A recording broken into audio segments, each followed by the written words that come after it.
অমৃত Bharat প্রকল্পাধীন Shantipur rail স্টেশনে ব্যাপক উন্নয়নের কাজ শুরু হয়েছে, তবে দুশ্চিন্তা পিছু ছাড়ছে না স্থানীয় দোকানদারদের। অমৃত ভারত প্রকল্পের আওতায় প্রায় 7.5 কোটি টাকা ব্যয়ে শান্তিপুর স্টেশনের আধুনিকীকরণের সিদ্ধান্ত আগেই নিয়েছিল রেল। ইতিমধ্যেই সারা ভারতবর্ষের বিভিন্ন গুরুত্বপূর্ণ রেল স্টেশনের মতো নদিয়ায় নবদ্বীপ, বেথুয়া, শান্তিপুরে সেই কাজ শুরু হয়ে গেছে। তবে চিরাচরিতভাবে চলে আসা স্টেশনের উপর বিভিন্ন দোকানদারদের পুনর্বাসন নিয়ে সুস্পষ্ট কোনো ধারণা দেওয়া হয়নি রেল কর্তৃপক্ষকে। তবে প্রত্যেকেই আশাবাদী তাদের অন্তত ভাতে মারবে না কর্তৃপক্ষ। সূত্রের খবর অনুযায়ী জানা গেছে, শান্তিপুর স্টেশনে ঢেলে সাজানোর পর প্রচুর পরিমাণে সুনির্দিষ্ট দোকান হবে, যার মধ্যে নানান বিষয়ের মধ্যে অন্যতম শান্তিপুরের জগৎ বিখ্যাত তাঁত কাপড়ের বিপণী থাকবে বেশ পরিমাণে। তবে এক্ষেত্রেও প্রশ্ন থেকে যাচ্ছে সেই বিপণীর ভাড়া কিংবা মূল্য নিয়ে। আমাদের আগের রেল দপ্তর তো মোটামুটি কথা দিয়েছিল যে আমাদের সকলকে পুনর্বাসনের ব্যবস্থা করে দেওয়া হবে। হ্যাঁ, সেইভাবে আমরা রেলের কাজের ব্যাপারেও সহযোগিতা করছি। হ্যাঁ, যাতে কাজগুলোও হয়, এবার আমরা স্থায়ীভাবে দোকানদারি করতে পারি। হ্যাঁ, এবং সকলের যাতে রেল যদি মনে করে যে আমাদের ভাড়াভাবে নিতে ইচ্ছুক, হ্যাঁ, আমরা প্রত্যেকে ভাড়া দিতেও ইচ্ছুক, কিন্তু সাধ্যের মধ্যে ভাড়া এটা করতে হবে যাতে প্রত্যেকে এই ভাড়া দিয়ে দোকানদারি করতে পারে। বর্তমানে এই স্টেশনে একটিমাত্র দোকান মাসে প্রায় 800 টাকা ভাড়া দিয়ে রেল কর্তৃপক্ষের সঙ্গে চুক্তিবদ্ধ হয়েছেন।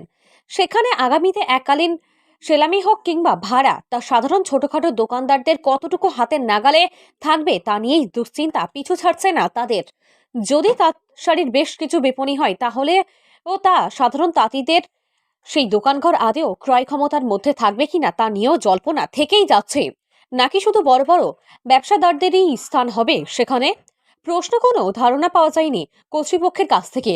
তবে এক্ষেত্রে আবেগের কারণে নতুনভাবে শান্তিপুরের শাড়ি নিয়ে আলোচনা, কিন্তু প্রকৃতপক্ষেই যে সমস্ত চা বিস্কুট কিংবা ফলের দোকান অথবা শান্তিপুর রেলওয়ে স্টেশনের উপরে দীর্ঘদিন যাবৎ দোকানদারি করে নিজেদের সংসার চালিয়ে আসছেন, তারা কি তাদের আর্থিক ক্ষমতা অনুযায়ী দোকান পাবেন?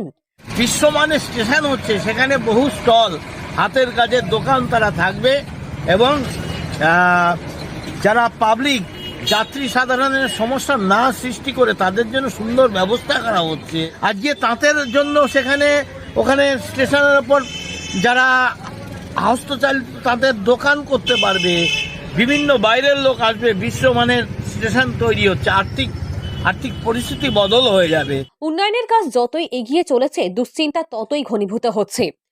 সাংসদ জগন্নাথ সরকার দাবি করে বলছেন, তাদের শুধু পুনর্বাসন দেওয়া হবে তাই নয়, বাংলার বুকে গর্বের শান্তিপুরের তাঁতশাড়ি বহিরাগতরা হাতের নাগালে পাবেন স্টেশনে বসেই।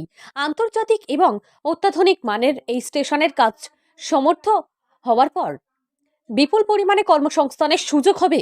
শুধু স্টেশনে দীর্ঘদিন ধরে দোকানদারদেরই নয়, অন্যান্য বিষয়ে প্রচুর সংখ্যক দোকান হবে, যেখানে বেকার ছেলেদের নতুন কর্মসংস্থানের সৃষ্টি হবে এবং তা থাকবে সাধারণ মানুষের ক্ষমতার মধ্যেই। তাঁত প্রসঙ্গে তিনি ইতিমধ্যেই বিপুল পরিমাণে লোনের সহযোগিতা করেছেন বলেই দাবি করেছেন। সুসজ্জিতভাবে রেলযাত্রীদের অসুবিধা সৃষ্টি না করে আরও আরামদায়ক ব্যবসা করতে পারবেন স্থানীয়রা, নতুনেরাও পাবে সুযোগ বলে জানান তিনি। নদিয়া থেকে মৈনাক দেবনাথের রিপোর্ট, লোকাল 18 বাংলা।